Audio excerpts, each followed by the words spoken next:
For novices, they handle the deadly Thompsons with confidence. It's not their only aim in life, but it's a pretty useful one just now.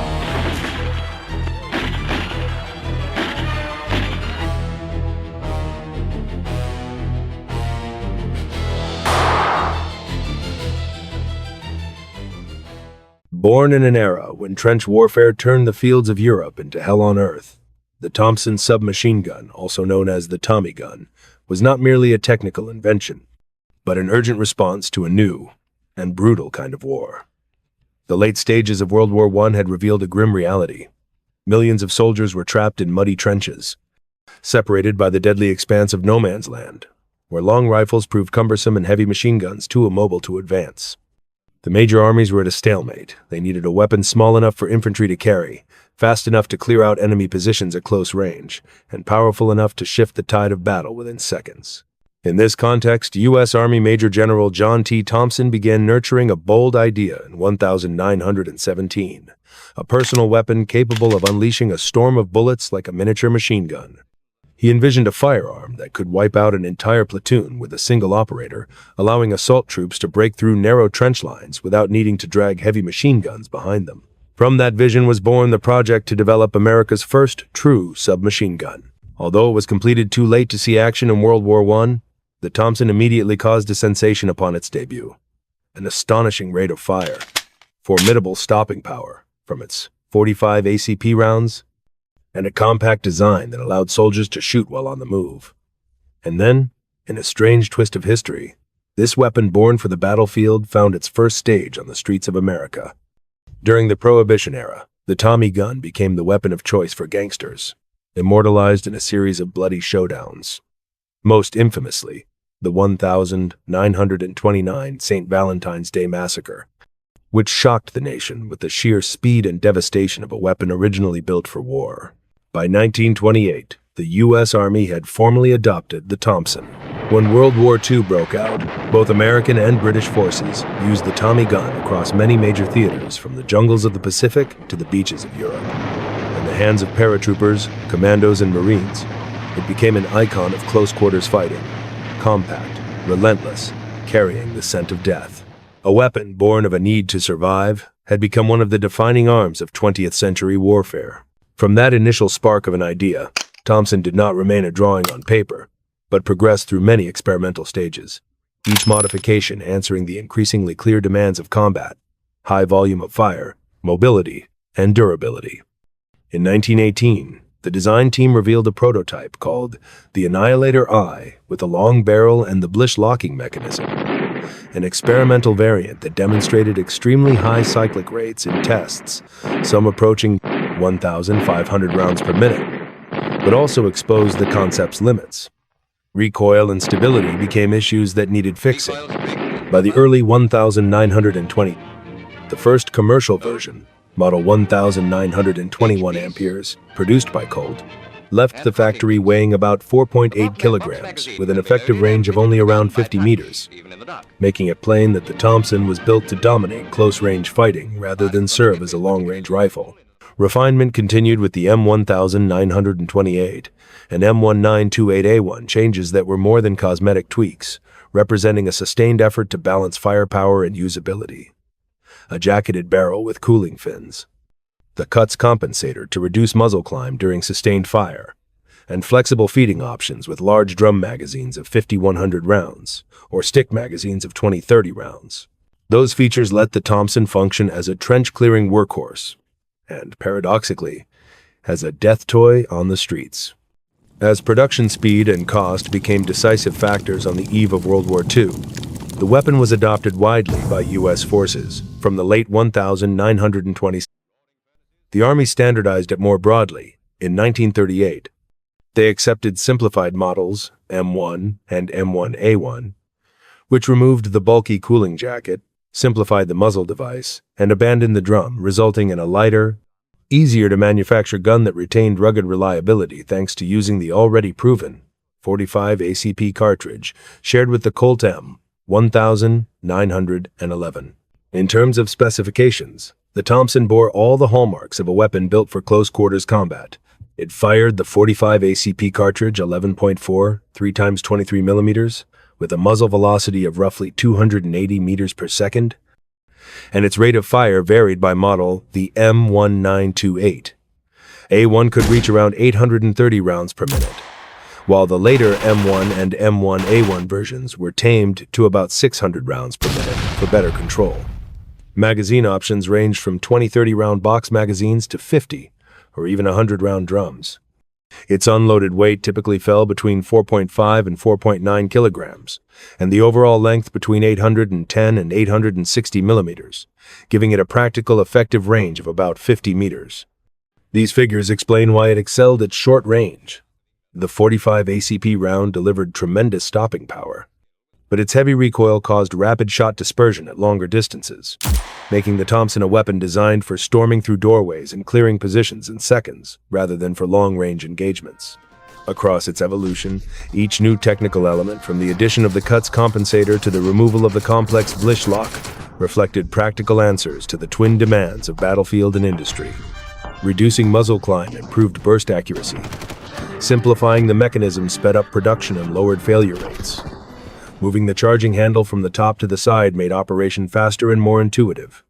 Step by step, these refinements transformed what began as a crude yet ambitious concept into a compact, iconic piece of engineering, one tested in jungle skirmishes and paratrooper drops, and later immortalized in popular culture through the turbulent decades of the 20th century. Over more than 3 decades of service, the Thompson Submachine Gun was more than just a weapon. It was a silent witness to many of the century's defining moments. Before it ever reached foreign battlefields, it had already seen action on American soil, most notably during the 1921 West Virginia miners' uprising, when security forces used Tommy guns to suppress entrenched resistance in the mountain valleys. At that time, the submachine gun was not merely a military instrument, but a tool of authority in the violent struggles within the United States itself. But the true fame of this legendary weapon only truly erupted with the outbreak of World War II. In brutal close-quarters battles, from muddy trenches to dense jungles, from bombed-out European towns to the tropical islands of the Pacific, the Tommy gun became the weapon American soldiers trusted with their lives.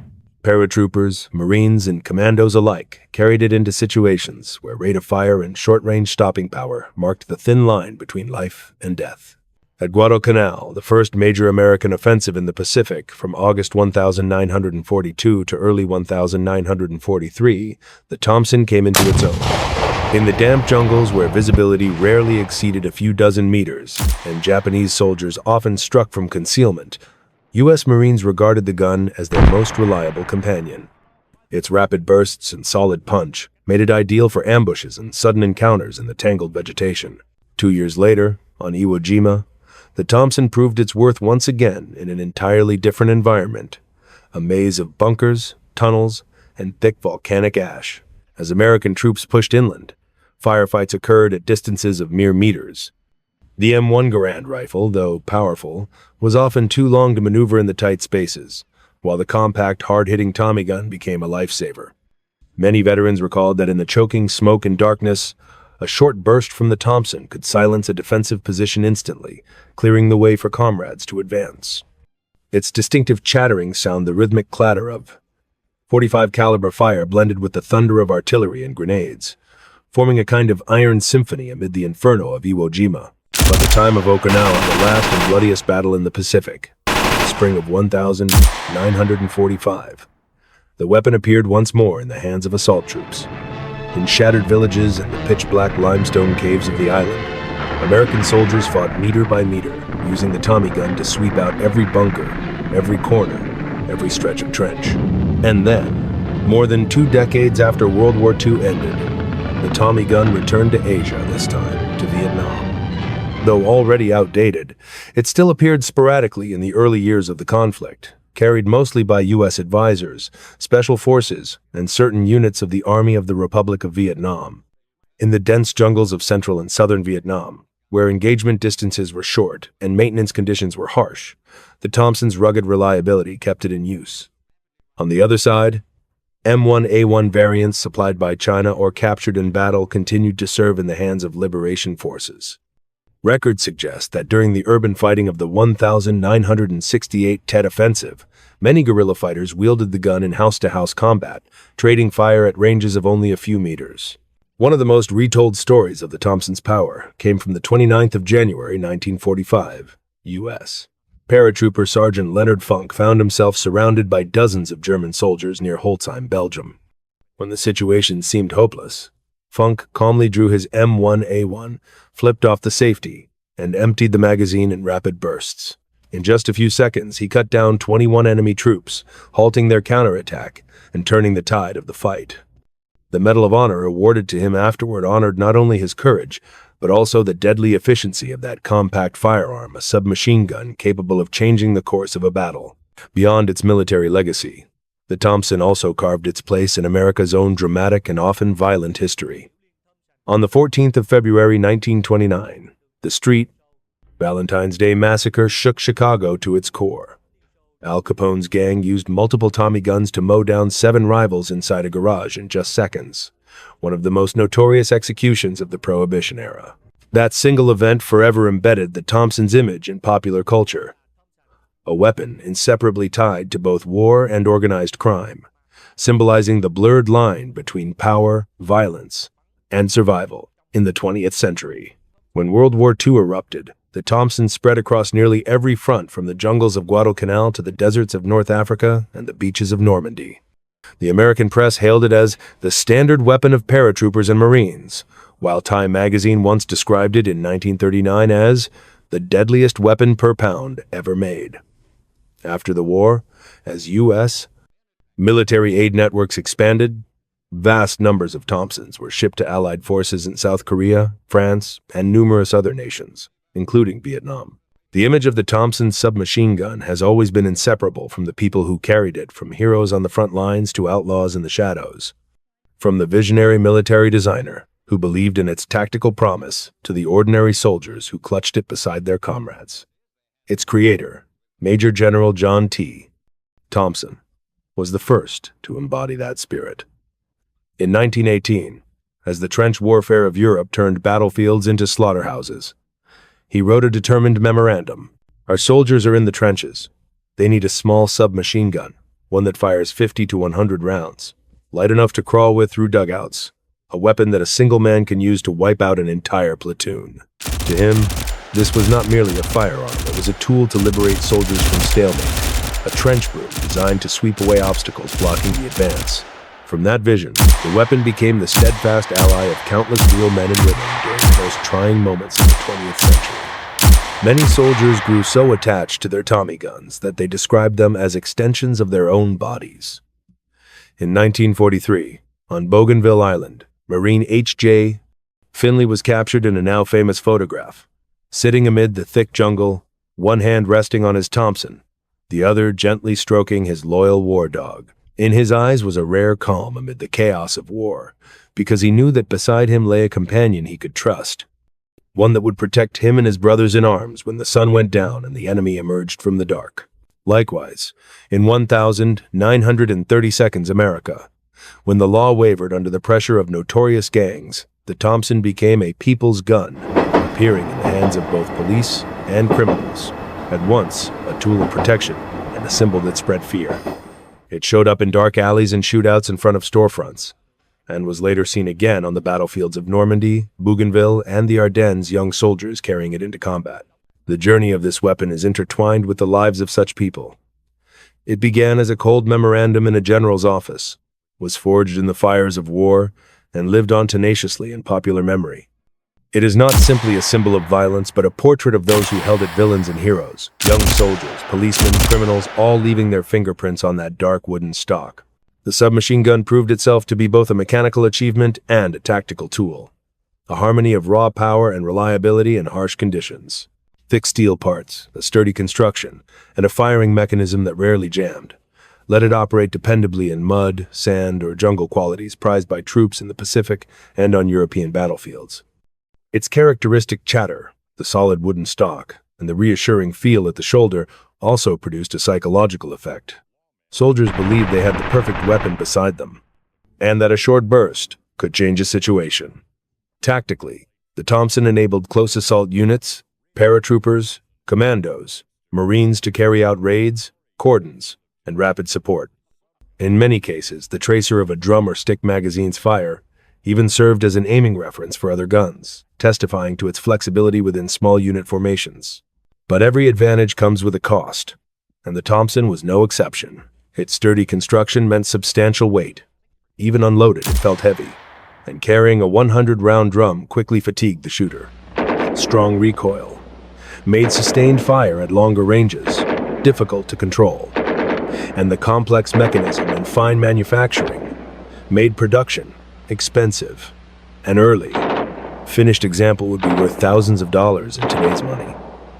Large drum magazines delivered dense firepower but were awkward to load and bulky on the march, so many units preferred the slimmer stick magazines.